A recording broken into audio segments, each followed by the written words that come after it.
Alright folks, so Bernie Sanders has won the Nevada Caucus.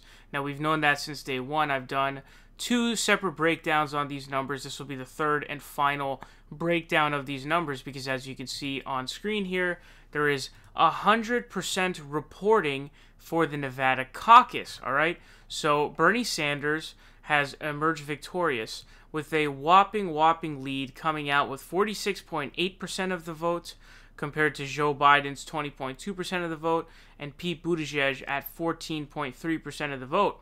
Now, the final delegate count has Bernie at 24, Joe Biden at 9, and Pete Buttigieg at 3, and nobody else was able to get any delegates whatsoever. So one question people may be asking, well, hey, hold on a second.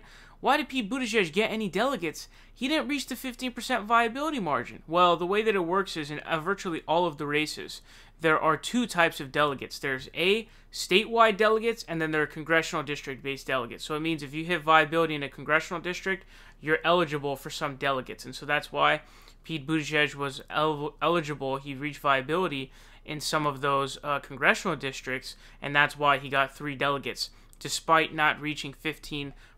Now, him not reaching 15% was very crucial because it means he wasn't eligible or viable for any statewide delegates.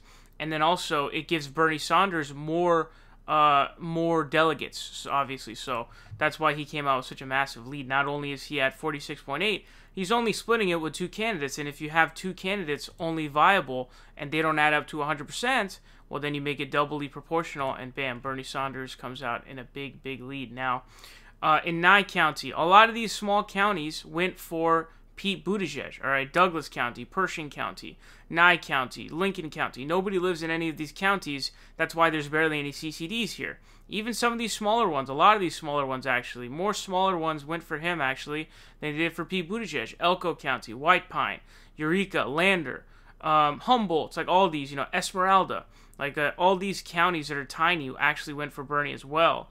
So he actually did better, but as you can see, no one lives here. 90% of the people in Nevada live in Las Vegas, or Clark County, and Washoe County. So, as you can see, Clark County, which has 1257 precincts, all of them reporting, had Bernie Sanders nearly clinch a majority of total CCDs. Same thing goes for Washoe. He did get pretty close to that 50% marker, has 5th with 558 precincts reporting. Bernie Sanders has almost clinched a majority there, so that's why he won, is because he obviously carried these small areas, but then in addition, he demolished in the heavily populated areas, right? And then in Mineral County, this is a county that Tom Steyer won, all right? This is the only county that was not won by someone who was not named Buttigieg or Bernie. Then if we look at the first and final vote, Bernie had 35,652, final vote 41,075. That goes from a 34% to 40.5% jump. Joe Biden only goes up 1.3 percentage points. Pete Buttigieg goes up 1.9 points, almost 2 points shift. But as you can see here, Bernie Sanders clearly flipped. It seems like a lot of Tom Steyer voters most likely is the case, because as you can see, there's a big drop-off between Steyer and in the first round and the second round. Klobuchar also losing a lot of votes. I believe those votes got split between Biden and Buttigieg, and I think Warren's lost votes.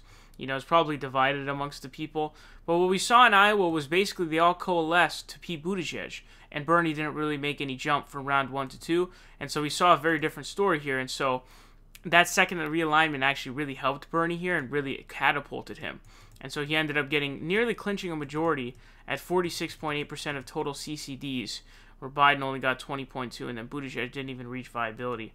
And Elizabeth Warren coming in with a very flaccid performance, not even hitting double digits in percentage for total CCDs, which is truly embarrassing, to be honest with you. She should drop out immediately, but she's not going to. She's an egotist, obviously, and a narcissist. But what we've got here going on is basically a win that nobody saw coming. If you could show me any tweet before the election that said Bernie Sanders was going to win by, 26.6 points. I mean, that's ridiculous, dude. Like, if you would have told me he was going to win by that much, I would have laughed you off so hard. I thought he was going to win by a couple of points after the second realignment. Totally different. He absolutely demolished every single human being in this race. which is really awesome. And so the momentum now shifts. He's going to win South Carolina, and then once he wins South Carolina, the election is over. So that's basically the situation we're in right now. This should be the final update from me and breakdown of the Nevada caucus. Bernie Sanders demolished, which is really awesome.